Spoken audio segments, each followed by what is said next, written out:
আসসালামু আলাইকুম, welcome to back. আমি ল্যাঙ্গুয়েজ একাডেমি। আশা করি সবাই ভালো আছেন। খুবই গুরুত্বপূর্ণ একটা টপিকস নিয়ে হাজির হয়েছে। আমরা দেখব 0 to আইএলটিএস স্পিকিং পার্ট 1-এ 7+ ব্যান্ড স্কোর আপনি কিভাবে পেতে পারেন।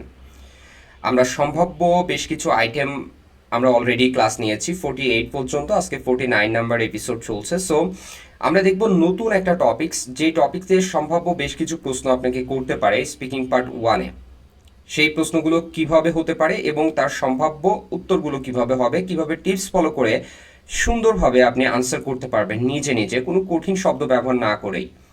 সো ভিডিওটি অবশ্যই প্রথম থেকে শেষ পর্যন্ত ধৈর্য সহকারে দেখবেন। আশা করি এই ধরনের প্রশ্ন আসলে আপনি সহজে আনসার করতে পারবেন। কথা না বাড়িয়ে আমাদের টপিকসে আমরা চলে যাই। আজকে যে টপিক সেটা হচ্ছে decision making. Decision making. So decision making দিয়ে যে প্রশ্নটা আসতে পারে, সম্ভাব্য যে প্রশ্নটা সর্বপ্রথম সেটা আমরা যদি বলি, are you good at making decisions. কি বলা হচ্ছে যে are you good at making decisions, যে আপনি কি ভালো সিদ্ধান্ত নিতে পারেন। যদি ডিসিশন মেকিং নিয়ে প্রশ্ন করতে চায় আপনাকে, তাহলে এই প্রশ্নটা করার সম্ভাবনা সব থেকে বেশি। Are you good at making decisions, আপনি কিভাবে উত্তর দেবেন। আমরা টিপস ফলো করি, যে টিপসের ক্ষেত্রে আপনি পজিটিভ টোন ব্যবহার করবেন। ভালো কিন্তু উন্নতি করছি টাইপ উত্তর দিন। এখানে ইউজ করুন থিঙ্ক কেয়ারফুলি, সামটাইমস হেজিটেট, এই জাতীয় যে ভোক্যাবসগুলো আছে সেই জাতীয় কথাগুলো আপনি ব্যবহার করতে পারেন। সো আমরা টিপস ফলো করছি কি, যে পজিটিভ টোন ব্যবহার করুন, ভালো কিন্তু উন্নতি করছি টাইপ উত্তর দিতে পারেন। Use think carefully, sometimes hesitate, এই জাতীয় যে কথাবার্তাগুলো আছে সেগুলো আপনি বলতে পারেন। সো এইটা নিয়ে আমরা আসলে আনসার করার ট্রাই করি। আমরা যদি আনসার করি তাহলে সেক্ষেত্রে আমরা বলতে পারি, I think I am quite good at making decisions, specially when I get enough time to think. কি বলছে দেখেন, যে I think I am quite good at making decisions, আমি মনে করি আমি সিদ্ধান্ত নিতে মোটামুটি ভালো। স্পেশালি, বিশেষ করে, when I get enough time to think, যখন ভালো করে ভাবার সময় পাই, মানে যখন যথেষ্ট সময় পাই। I try to think carefully before choosing anything, আমি কোনো কিছু পছন্দ করার আগে বা বেছে নেওয়ার আগে অবশ্যই খুব সুন্দরভাবে, মানে যত্ন সহকারে আমি চিন্তা করি এটা নিয়ে। But sometimes I feel confused if I have to decide very quickly, কিন্তু মাঝে মাঝে আমি বিভ্রান্ততে পড়ি, কনফিউজড হয়ে যাই। সেক্ষেত্রে কি হতে পারে, যে দ্বিধায় পড়ে যাই যখন খুব তাড়াতাড়ি আমাকে কোনো কিছু ডিসাইড করতে হয়, সিদ্ধান্ত নিতে হয়। বলছে বাট সামটাইমস, কিন্তু মাঝে মাঝে, আই ফিল কনফিউজড, আমি দ্বিধায় পড়ে যাই, if I have to decide, আমাকে সিদ্ধান্ত নিতে হয়, ভেরি কুইকলি, খুব দ্রুততার সহিত। So I am still learning to be more confident. So কি বলছি, তাই আমি এখন পর্যন্ত শিখছি যে আরও ভালো আত্মবিশ্বাস নিয়ে কিভাবে আসলে ডিসিশন মেক করা যায়। সো দেখেন, আপনাকে প্রশ্ন করলো, আর you good at making decision, just আপনি যদি উত্তর দেন yes I am good at making decisions, আপনার ব্যান্ড স্কোর কখনোই ইনক্রিজ হবে না। ঠিক আছে, আপনার ওই 5.5-6 ভিতরে থাকবে। সো আপনাকে এই 5.5-6 সাথে কিভাবে যাওয়া যায়, সাথে অধিক কিভাবে যাওয়া যায়, এর জন্য অবশ্যই আপনাকে কি করতে হবে, প্রশ্নটার উত্তরটা আরও বেশি এর সাথে সামঞ্জস্য রেখে একটু ডিসক্রাইব করার ট্রাই করতে হবে, ঠিক এখানে যেমনভাবে করা হয়েছে। আপনি এখানে ডিরেক্ট জাস্ট এই আনসারটা দিলেই হবে না। দেখেন এর সাথে আমি কি বলেছি, যে হ্যাঁ, আমি বলছি I try to think carefully before choosing anything, but sometimes I feel confused if I have to decide very quickly, so I am still learning to be more confident. এই কথাগুলো কেন অ্যাড করেছি, যেন আপনার ব্যান্ড স্কোরটা বুস্ট করতে পারেন। আশা করি বুঝতে পারছেন। সো এই ধরনের প্রশ্নে যদি আপনাকে করে, তাহলে অবশ্যই আপনি আপনার মতো করে ডিসক্রাইব করবেন, একটু বড় করে বলার চেষ্টা করবেন। আবার খুব বেশি বড় না, প্যারাগ্রাফের মতো করে বলেন না। এখানে কিন্তু জাস্ট দেখেন, এখানে 3টা সেন্টেন্স ব্যবহার করা হয়েছে, তাই না? সো এইভাবে বলার ট্রাই করবেন, 3টা বা 4টা। সো আশা করি বুঝতে পেরেছেন। আমরা এখন দেখব ডিসিশন মেকিং নিয়ে আর কোনো প্রশ্ন করতে পারে কিনা। হ্যাঁ, সম্ভাব্য প্রশ্ন আরও একটা দেখছি, সেই ক্ষেত্রে আমরা এটাও করব, এটা টিপস ফলো করে আনসার করার ট্রাই করব। আমরা যদি এখানে দেখতে চাই, বলছে অ্যানাদার প্রশ্নটা হচ্ছে, do you make decisions quickly or take time, আপনি কি দ্রুত সিদ্ধান্ত নেন না সময় নিয়ে। কত সুন্দরভাবে প্রশ্নটা করছে দেখেন, যে do you make decisions quickly, যে আপনি কি দ্রুত সিদ্ধান্ত নেন, অর টেক টাইম, না সময় নেন। মানে এই কথাটা এভাবে বলছে। সো আপনি কি বলবেন, আপনি এখানে টিপস ফলো করতে পারেন, ছোট বড় সিদ্ধান্ত তুলনা দিতে পারেন, ইউজ এখানে ব্যবহার করতে পারেন স্মল ডিসিশনস, বিগ ডিসিশনস আর ডিফেন্স, এই জাতীয় যে কথাবার্তাগুলো আছে সেই ক্ষেত্রে আপনি এখানে তুলনা করতে পারেন। হ্যাঁ, ছোটখাটো ডিসিশনের ক্ষেত্রে আপনি তাড়াতাড়ি বলেন, কিন্তু যখন বড় সিদ্ধান্ত হয় বা খুব মানে তাৎপর্যপূর্ণ সিদ্ধান্ত হয় সেই ক্ষেত্রে অবশ্যই আপনি টাইম নেন, এইভাবে উত্তরটা দিতে পারেন। সো আমরা এইভাবে উত্তর করার ট্রাই করি, দেখি। ইট ডিপেন্ডস অন দ্য সিচুয়েশন, কত সুন্দরভাবে দেওয়া, দেখেন যে এটা পরিস্থিতির উপর নির্ভর করে। আপনি প্রথমেই বলে দিয়েছেন যে it depends on the situation, এটা পরিস্থিতির উপর নির্ভর করে। If it's something small like what to wait or eat, I decide quickly. কি বলছে দেখেন যে if it is something small like what to wear or eat, I decide quickly. যদি ছোট কিছু হয়, যেমন কি খাবো বা কি পরবো, আমি তাড়াতাড়ি সিদ্ধান্ত নিই। But for important things like study or money, I take time. কি বলা হচ্ছে দেখেন যে but for important things like suppose like study or money, I take time. তাহলে কি বলছে, কিন্তু খুব গুরুত্বপূর্ণ কিছু বিষয় আছে যেগুলোর ক্ষেত্রে আমি সময় বেশি নিই, যেমন পড়াশোনা এবং অর্থের দিক থেকে, টাকা পয়সার বিষয়ে। I like to ask others and think before I decide. ভালো করে খেয়াল করুন কি বলছে। এখানে বলছে যে I like to ask others and think before I decide. যে আমি সিদ্ধান্ত নেওয়ার আগে অন্যদের জিজ্ঞাসা করি এবং ভাবি। এখানে কত সুন্দরভাবে উত্তর দেওয়া হয়েছে। আপনাকে বললো, do you make decisions quickly or take time. আপনি জাস্ট যদি একবারেই বলে দেন yes I make decisions quickly, just এতটুকু বলছেন, তাহলে কিন্তু আপনার আসলে উত্তরটা ওইভাবে হলো না যে এক্সামিনার যেটা চাচ্ছে। এক্সামিনার আপনাকে চাচ্ছে যে আপনি এই দুইটা বিষয়েই কি করেন, কথাবার্তা বলেন, দুইটা বিষয়কে কথাবার্তা বলেন, তবে এটা ডিপেন্ডস করছে সিচুয়েশনের উপরে। সো এইভাবে যদি প্রশ্ন আসে আপনি এইভাবে উত্তর করবেন। এখানে খুব কঠিন ওয়ার্ড কিন্তু ব্যবহার করা হয় নাই, যে আপনি বলবেন it depends on the situation, if it is something small like what to wear or eat, I decide quickly, but for more important things like study or money, I take time. I like to ask others and think before I decide. কত সুন্দরভাবে আপনি এভাবে উত্তর দিলে আপনার band score boost হতে বাধ্য। আশা করি বুঝতে পেরেছেন। এই ধরনের প্রশ্ন আসলে আপনি অবশ্যই দুইটাকেই আপনার গুরুত্বের উপর ভিত্তি করে আনসার দেবেন। এবার আমরা দেখব যে এই টপিকসের উপর আর কোনো প্রশ্ন আপনাকে করতে পারে কিনা, সম্ভাব্য। হ্যাঁ, আরও একটা প্রশ্ন এখানে আছে। সেক্ষেত্রে বলছে have you ever made a difficult decision. কি বলছে দেখেন, বলছে have you ever made a difficult decision. আপনি কি কখনো কোনো কঠিন সিদ্ধান্ত নিয়েছেন? Have you ever made a difficult decision, আপনি কি কখনো কোনো কঠিন সিদ্ধান্ত নিয়েছেন? সেই ক্ষেত্রে আপনি কি বলবেন, যে রিয়েল এক্সাম্পল দিবেন, use it was hard by I had to finally decided, এরকম বলতে পারেন। আপনি যদি নিয়ে থাকেন অবশ্যই বলবেন, না নিয়ে থাকলেও বলবেন। তবে আমার মনে হয় যেহেতু এই পর্যন্ত এসেছেন, মানে যখন আইএলটিএস এক্সাম পর্যন্ত গিয়েছেন, তার মানে অবশ্যই এর আগে আপনি অবশ্যই কোনো না কোনো কঠিন ডিসিশন নিয়েছেন আমার মনে হয়। সো এই পার্সপেক্টিভে আপনি উত্তর দিবেন হ্যাঁ, ইয়েস দিয়েই শুরু করবেন। সো আমি এখানে এই টিপস অনুসারে আনসার করার ট্রাই করি। এখানে টিপসটা ছিল রিয়েল এক্সাম্পল দিন এবং বেশ কিছু ওয়ার্ডস আছে সেগুলো আপনি ব্যবহার করুন। সো আমরা এই টিপস অনুসারে আনসার করার ট্রাই করি। Yes I had to choose between two colleges last ইয়ার।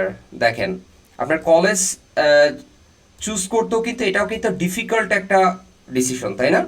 যে yes I had to choose between two colleges last year. হ্যাঁ, গত বছর আমাকে দুটি কলেজের মধ্যে একটা ডিসিশন নিতে হয়েছিল। অনেক সময় ইউনিভার্সিটিতে যখন চান্স যায় তখন একটা কনফিউশন হয়ে যায়, একটা ভালো ইউনিভার্সিটি হয়েছে বাট সাবজেক্টটা খুব একটা পছন্দ হচ্ছে না, বাট আর একটু মানে কম যেটা আছে ইউনিভার্সিটি লেভেলে সেটা একটু কম, বাট সাবজেক্ট ভালো হয়েছে। সো আমি কি করব, আমার সাবজেক্টকে ডিসাইড করবো নাকি ইউনিভার্সিটিকে ডিসাইড করবো, এরকম কনফিউশন হতে পারে। সো এখানে কলেজের কথাটা বলা হয়েছে, আপনি আপনার জায়গায় বলতে পারেন ইউনিভার্সিটির কথা। One was close to my home and the other had better teachers. দেখছেন ঠিক এখানেও যেটা বলছি, এখানে দুই দিক থেকে কিন্তু দুইটার উপকারিতা আছে। একটা বলছি কি, one was too close to my home, and বলছে one was close to my home and the other had better teachers. এবার কোনটা আপনি চুজ করবেন? একটা ছিল বাসার কাছে আর একটা শিক্ষক ভালো ছিল, মানে ওখানে পড়াশোনার পরিবেশ ভালো ছিল, কি করবেন? সেক্ষেত্রে it was hard but I finally choose the one with better education now I feel happy with my decision. দেখেন কি বলছে যে ইট ওয়াজ হার্ড, এটা কঠিন ছিল, but I finally choose the one, আমি একটা সিদ্ধান্ত নিয়েছিলাম উইথ বেটার এডুকেশন, যেটা ভালো শিক্ষা দেয়। Now I feel happy with my decision, আমি এখন সন্তুষ্ট আমার ডিসিশন নিয়ে। যে এই যে দেখেন, একটা ছিল বাড়ির কাছে কিন্তু পড়ার পরিবেশ খুব একটা ভালো ছিল না, আর একটা দূরে ছিল কিন্তু এটা কি ছিল, এখানের পড়াশোনাটা ভালো ছিল। সো আপনি চয়েস করেছিলেন এইটা। আপনাকে জাস্ট বললো যে কি have you ever made a difficult decisions, আপনি জাস্ট বলেন yes I had to choose between two colleges last year, one was close to my home and the other had better teachers. It was hard, but I finally choose the one with better education. Now I feel happy with my decision. এইভাবে যদি বলেন আপনি আপনার band স্কোরকে boost করছেন। আর যদি just বলেন yes I have made a difficult decisions, just এতটুকু বলে শেষ করে দিলাম ইয়েস ইয়েস অর নো দিয়ে, তাহলে কখনোই আপনার ব্যান্ড স্কোর বুস্ট হবে না। এখানে যতই আপনার স্পিকিং পার্ট ওয়ানে হোক, আপনাকে চাচ্ছে এই প্রশ্নটার উত্তরটা আপনি একটু ডিসক্রাইব করে বলুন, একটা রিয়েল এক্সাম্পল দিয়ে বলুন, তাহলে সেই ক্ষেত্রে আপনার উত্তরটা বলাও সুন্দর হবে এবং এক্সামিনার এটাই চাচ্ছে যে আপনি এটা বলুন। এটা বললে আপনার ব্যান্ড স্কোর অটোমেটিক্যালি 7+ হয়ে যাবে ইনশাল্লাহ স্পিকিং পার্টে। সো আশা করি বুঝতে পেরেছেন এই ধরনের প্রশ্ন আসলে কিভাবে উত্তর দিতে হয়। আমরা এখন দেখবো যে আরো কোনো প্রশ্ন আছে কিনা। হ্যাঁ, আরো একটা প্রশ্ন আছে এই টপিকস নিয়ে যদি করতে চাই। সেক্ষেত্রে বলছে do you ask others for advice when making decisions। কি বলছে দেখেন, do you ask others for advice when making decisions। আপনি কি সিদ্ধান্ত নেওয়ার সময় অন্যদের পরামর্শ নেন? দেখেন কত সুন্দরভাবে প্রশ্নটা করছে, do you ask others for advice, আপনি কি অন্যদের সিদ্ধান্ত নেন, মানে অন্যদের পরামর্শ নেন ওয়েন মেকিং ডিসিশন, যখন সিদ্ধান্ত নেন। মানে বলছে do you ask others for advice, আপনি কি অন্যদের পরামর্শ নেন ওয়েন মেকিং ডিসিশন, যখন সিদ্ধান্ত নেন। তার মানে বলছে আপনি কি সিদ্ধান্ত নেওয়ার সময় অন্যদের পরামর্শ নেন। কথাটা হচ্ছে এমন, আপনি টিপস কিভাবে ফলো করবেন যে কার কাছ থেকে পরামর্শ নেন বলুন, সেই সিদ্ধান্ত আপনি নিজেই নেন, এটা বললে ভালো হয়। হ্যাঁ, পরামর্শ তো অবশ্যই নিই আমরা, ভালো ভালো যে ডিসিশনগুলো আছে বড় বড় ডিসিশন, সেই ক্ষেত্রে আপনি অবশ্যই আপনার কি করবেন পরামর্শ নেবেন, কিন্তু সেই সিদ্ধান্ত আপনি নিজেই নেন এটা বললে ভালো হয়। মানে আপনার ডিসিশন মেকিং বা মেক ডিসিশনের ক্ষমতা আছে। সো আমরা এই টিপস অনুসারে আনসার করার ট্রাই করি।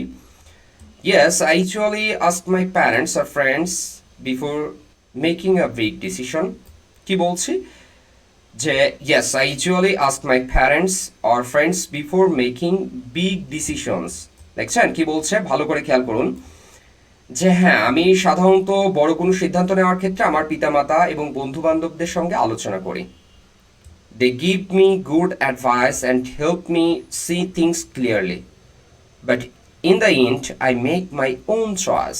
কত সুন্দরভাবে বলা হয়েছে দেখেন, বলছে they give me good advice, তারা আমাকে ভালো পরামর্শ দেয়, and help me see things clearly, বিষয়গুলো বুঝতে সাহায্য করে, বাট ইন দ্য এন্ড, তবে শেষ সিদ্ধান্ত I make my own choice, আমি নিজেই নিই। কত সুন্দরভাবে প্রশ্নটার উত্তর দেওয়া দেখেন, যে বলছে do you ask others for advice when making decisions, আপনি কি সিদ্ধান্ত নেওয়ার সময় অন্যদের পরামর্শ নেন। আমরা টিপস ফলো করলাম, কার কাছ থেকে পরামর্শ নেন বলুন, যেহেতু এটা ইম্পর্টেন্ট ডিসিশনের ক্ষেত্রে আপনি পরামর্শ নিচ্ছেন এবং সেই সিদ্ধান্ত আপনি নিজেই নেন, এটা বললে সব থেকে ভালো হয় যে না, আপনার ডিসিশন মেকিং এর ক্ষেত্রে আপনার নিজের প্রায়োরিটি আছে। সো এইভাবে আনসার দিলেন, এখানে কোনো কঠিন ওয়ার্ড ব্যবহার করা হচ্ছে না। সো এইভাবে আপনি নিজে নিজে থিঙ্ক করে কিন্তু এভাবে আনসার দিতে পারেন, টিপস ফলো করে করে আনসার দিতে পারেন। আমি আবার উত্তরটা বলছি, yes I usually ask my parents আর friends before making a big decision, they give me good advice and help me see things clearly, but in the end I make my own choice. সুন্দরভাবে কিন্তু এটার আনসারটা হয়ে গেল। So আশা করি এইভাবে প্রশ্ন আসলে আপনি এইভাবে উত্তর দিবেন। এবার দেখি এই টপিক্সের উপরে আর কোনো প্রশ্ন আছে কিনা সম্ভাব্য। হ্যাঁ, আরও একটা প্রশ্ন আছে, সেটাও আমরা উত্তর করার চেষ্টা করব। এখানে বলছে what kind of decisions are hard for you. ভালো করে খেয়াল করুন যে কি বলছে, what kind of decisions are hard for you, আপনার জন্য কি ধরনের সিদ্ধান্ত নেওয়া কঠিন। এভাবে বলতে পারে what kind of decisions are hard for you, আপনার জন্য কি ধরনের সিদ্ধান্ত নেওয়া কঠিন। আপনি টিপস ফলো করবেন কি, আবেগ ভিত্তিক সিদ্ধান্ত বলুন, এখানে ফিলিংসের কথা বলুন, কনফিউজড এর কথা বলুন, নট ইজি, এই জাতীয় যে কথাবার্তাগুলো আছে সেগুলো আপনি ব্যবহার করতে পারেন। সো আমরা এই টিপসটা ফলো করি, দেখি আবেগভিত্তিক সিদ্ধান্তের কথা বলি, use feelings, confuse, not easy এই জাতীয় কথা বলে আমরা আনসার করতে পারি কিনা। হ্যাঁ, আমরা এখানে দেখতে পাচ্ছি for me emotional decisions are difficult. কি বলছে দেখেন যে আমার জন্য আবেগভিত্তিক সিদ্ধান্ত নেওয়া কঠিন। আপনার জন্য কোনটা সিদ্ধান্ত নেওয়া কঠিন? এখানে কিন্তু বলেছে আপনার জন্য কি ধরনের সিদ্ধান্ত নেওয়া কঠিন। আপনি আপনার কথা বলবেন, এক একজনের ডিসিশন নেওয়ার কঠিন আলাদা হইতে পারে, আপনি আপনার মতো করে বলুন। আপনি বলেন for me emotional decisions are difficult, আমার জন্য আবেগভিত্তিক সিদ্ধান্ত নেওয়া কঠিন। For example saying no to a friend or choosing between two people. কি কি হচ্ছে দেখেন যে যেমন কোনো বন্ধুকে না বলা বা দুইজনের মধ্যে একজনকে বেছে নেওয়া খুব কঠিন একটা ডিসিশন, সত্য কথা, যে খুব কঠিন প্রশ্ন আমাকে ফেলে দিলে বন্ধু, এরকম আমরা কিন্তু বলি তাই না, ঠিক এরকম যে for example saying no to a friend or choosing between two people, যে যেমন কোনো বন্ধুকে না বলা বা দুইজনের মধ্যে একজনকে বেছে নেওয়া, এগুলো সত্যি খুব কঠিন decision. These decisions involve feelings and it's not easy to decide what is right. কি বলছে? These decisions involve feelings, এই সিদ্ধান্ত অনুভূতি জড়িত থাকে, and it's not easy to decide what is right. তাই ঠিক করা কি উচিত বুঝে ওঠা কঠিন, সত্যি। It's not easy to decide, এটা সিদ্ধান্ত নেওয়া আসলে খুবই কঠিন, what is right, কোনটা সঠিক। সো আপনাকে প্রশ্ন করলো এইভাবে, what kind of decisions are hard for you. আপনি এখানে আবেগভিত্তিক সিদ্ধান্তের কথা বললেন, এই ধরনের কথাবার্তা বলেন, ইউজ করলেন ফিলিংস, কনফিউজ, নট ইজি। দেখেন কত সুন্দরভাবে উত্তরটা কিন্তু হচ্ছে, আপনাকে প্রশ্ন করছে যেভাবে ঠিক আপনি ওইভাবে উত্তর দিচ্ছেন, একদম এক্সামিনারের মনের কথাটাই আপনি বলে দিচ্ছেন। এইভাবে করলে আপনার ব্যান্ড স্কোর বুস্ট হতে বাধ্য, 7+ নিশ্চিত পাবেন ইনশাআল্লাহ। সো এই ধরনের টপিক্সের ক্ষেত্রে এই ধরনের প্রশ্ন আসলে আপনি এই ধরনের টিপস ফলো করে আনসার দেওয়ার ট্রাই করবেন বলে আমি বিশ্বাস করি। এখানে আর কোনো প্রশ্ন আছে কিনা দেখি আমরা, সম্ভাব্য এক্সট্রা বেশ কিছু প্রশ্ন আছে, সেগুলো আমরা দেখব, টিপস ফলো করে আনসার করার ট্রাই করব। সো ডিসিশন মেকিং নিয়ে আরও বেশ কিছু প্রশ্ন আপনাকে করতে পারে। সেক্ষেত্রে সম্ভাব্য প্রশ্ন কি, who helps you most when making decisions. কি বলছে দেখেন যে who helps you most when making decisions, সিদ্ধান্ত নেওয়ার সময় আপনাকে সবচেয়ে বেশি সাহায্য করে কে। খুব ভালো কথা বলা হয়েছে তাই না, সিদ্ধান্ত নেওয়ার ক্ষেত্রে আপনাকে সব থেকে বেশি সাহায্য করে কে, কে সাহায্য করে সব থেকে বেশি। সেক্ষেত্রে আপনি বলতে পারেন প্যারেন্টস, হতে পারে এল্ডার সিবলিং, হতে পারে বেস্ট ফ্রেন্ড, আপনার যাকে মানে ভালো লাগে এক কথায়, যার কাছে আপনি শেয়ার করতে পারেন, অথবা আপনার মনে হয় যে না ইনি ডিসিশন সব থেকে ভালো দিতে পারবে। আমার মনে হয় প্যারেন্টস সব থেকে ভালো সিদ্ধান্ত দিতে পারে, ঠিক আছে। সো আপনার প্যারেন্টসের কথা বলতে পারেন, অনেক সময় হতে পারে অনেক কথা প্যারেন্টসকে বলা যায় না, বেস্ট ফ্রেন্ডকে বলতে পারেন, আপনার সিবলিংকে বলতে পারেন। আশা করি বুঝতে পারছেন, এই ধরনের টিপস ফলো করে আপনি আনসার দেওয়ার ট্রাই করবেন। আরও একটা প্রশ্ন, do you prefer deciding alone or with others. কি বলছে দেখেন যে আপনি একা সিদ্ধান্ত নিতে পছন্দ করেন না অন্যদের সাথে। আপনি ভালো করে খেয়াল করবেন, এটা আসলে আমার মনে হয় যে it depends on the situation, এটা আসলে কি পরিস্থিতির উপর নির্ভর করে তাই না। এখানে অপিনিয়ন দিবেন, রিজন দিবেন। Do you prefer deciding alone or with others, আপনি একা সিদ্ধান্ত নিতে পছন্দ করেন না অন্যদের সঙ্গে। আমার মনে হয় এটা পরিস্থিতির উপর ভিত্তি করে আপনি বলবেন। সেই ক্ষেত্রে আপনি বলতে পারেন ওই যে it depends on the situation, এখানে বলতে পারেন যে কিছু সিদ্ধান্ত আছে যেগুলো একা নেওয়াটাই আমি মনে করি ভালো, আমি সিদ্ধান্ত নিয়েছিলাম। আর কিছু ডিসিশন আছে যেগুলো একা না নিয়ে কারোর সাথে কি করা উচিত, শেয়ার করা উচিত, অ্যাডভাইস নিয়ে পরবর্তীতে ডিসিশন নেওয়া উচিত। এইভাবে আপনি দুইটা বিষয়কেই হাইলাইট করে আনসার দেবেন, কিন্তু খুব বেশি বড় করে না, প্যারাগ্রাফ আকারে না। অবশ্যই শর্টের ভিতরে অল্প কথায় কিভাবে বলা যায় সেটা আপনি নিজে নিজে আনসার করার ট্রাই করবেন। পারলে এখানে কমেন্টস করে আমাকে উত্তরও দিতে পারেন। সো পরবর্তী আরো একটা সম্ভাব্য প্রশ্ন যে should schools teach decision making. Should schools teach decision making, স্কুলে কি সিদ্ধান্ত নেওয়ার শিক্ষা থাকা উচিত। সে ইয়েস অ্যান্ড ফিউচার বেনিফিটস, আমার মনে হয় যে ইয়েস, যে should schools teach decision making, স্কুলে কি সিদ্ধান্ত নেওয়ার শিক্ষা থাকা উচিত, আমার মনে হয় ইয়েস।